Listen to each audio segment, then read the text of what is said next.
Hey everyone, and welcome to This Explainer. Today, we're diving into exactly how physical world data is captured, processed, and transmitted across an industrial Internet of Things architecture. You know, when we talk about IoT, we usually picture the cloud and these massive data centers. But honestly, the real magic begins right at the ground level, where the physical world meets the digital. And today, we're going to trace that exact journey. We're taking a bottom-up approach today. We'll hit the IoT ecosystem, sensing the physical world, intelligence at the edge, wired protocols, a really cool water flow analogy, and finally, architecting reliable networks. Let's jump right in. All right, part one, the IoT ecosystem, from physical to cloud. Let's start with a nice high-level view of what we actually mean by this entire ecosystem. It's a massive landscape, right? You've got physical assets, whether they're automotive transports, smart city infrastructure, or healthcare monitors, feeding directly up into cloud applications. The internet isn't just about people clicking on web pages anymore. It's this living, expansive network where real-world objects act like intelligent creatures. They talk to each other, they interact with us, and they literally optimize complex industrial processes on the fly. Moving on to part two, sensing the physical world. To really grasp how this works in practice, we have to go down to the absolute front line, where digital data is actually born. So there's this absolutely crucial distinction we need to make between sensors and actuators.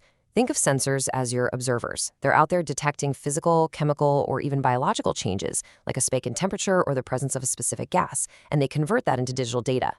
Actuators, on the other hand, are your movers. They take control signals generated by the IoT system and turn them into physical action, like switching a motor on or adjusting an HVAC valve. Working together, they're basically the eyes, ears, and hands of our entire network.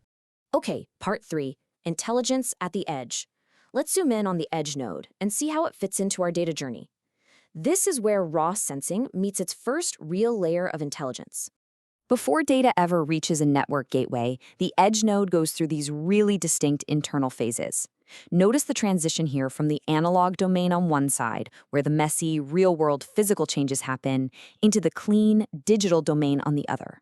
It's essentially a four-step assembly line to turn a raw analog signal into meaningful data. First, you sense the environment. Second, you measure it, usually using an analog to digital converter.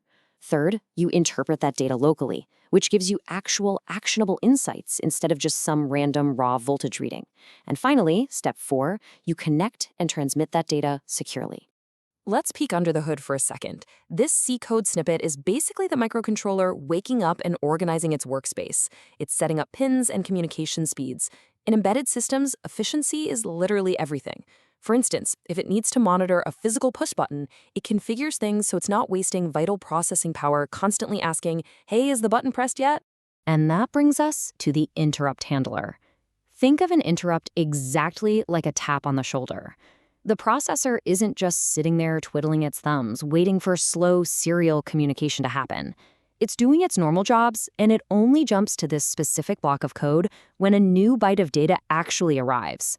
It's a total game changer for keeping the edge node lightning fast and super power efficient. Next up, part 4, wired communication protocols like RS-232 and Modbus. Because once our data is processed locally at the edge, it still has to be transmitted reliably. And in harsh, electrically noisy industrial environments, we rely on highly robust wired protocols. Take the classic RS-232 protocol, for example. It transfers data serially, literally one bit at a time. To send the character A, it uses a start bit, 8 data bits, and a stop bit.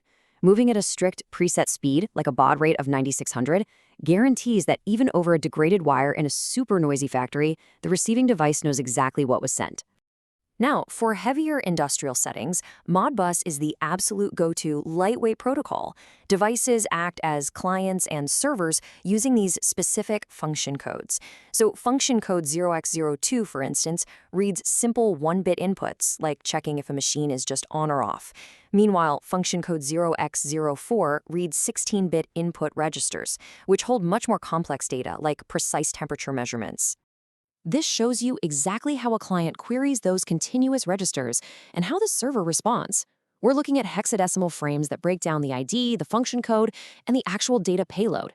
It's an incredibly structured, bulletproof way to constantly pull sensors across a massive factory floor. All right, part 5, the water flow analogy. Let's demystify the 4 to 20 milliamp loop. another vital industrial standard for sensors. But unlike standard circuits that measure varying voltages, this relies on a consistent direct current flow. Let's make sense of why that's so important. To truly wrap our heads around this, let's compare an electrical circuit directly to a home's water system. On one side, you have a power supply and load resistors. On the other, a water tank providing pressure, pushing water through pipes with flow restrictions. It lines up perfectly. Just as water pressure from the tank pushes flow through a pipe, voltage pushes current through the wire. The loads, or resistors, in your circuit act just like bends or physical restrictions in that water pipe. But here is the real magic of a loop system. The flow, meaning the current, stays entirely constant everywhere in that loop, no matter where the pressure drops happen. It all comes back to Ohm's law, right? Voltage equals current times resistance. By using current instead of voltage to convey process information, the system becomes incredibly immune to electrical noise and voltage drops over really long distances. And honestly, that is exactly why 4 to 20 milliamp loops are still the gold standard in harsh industrial environments. Finally, part 6, architecting reliable networks. So why does properly designing all this underlying architecture, from the sensors to the microcontrollers to the communication protocols, matter so much in the real world? Well, out in the real world, you have multiple edge nodes autonomously collecting data, funneling it all into a central gateway node long before it ever sees the cloud. In mission-critical systems, think hospital healthcare networks or factory line-down monitoring, the stakes for this architecture are unbelievably high. Which brings us to a foundational truth of IoT architecture. Intelligence starts at the edge, and the old adage absolutely holds up: garbage in, garbage out. If your edge node collects or transmits bad data, literally no amount of expensive, high-powered cloud post-processing can fix it. False positives cost money, and missing data can cause disasters. Data integrity has to be guaranteed at the very source. And that leaves us with a pretty massive question for the future. As we scale our global IoT architectures to connect over 20 billion devices, how do we continue to guarantee the absolute integrity of every single data point at the edge? It's a huge challenge, and I really encourage you to think about how these foundational protocols are going to need to evolve to meet it. Thanks so much for diving into the journey of IoT data with me today.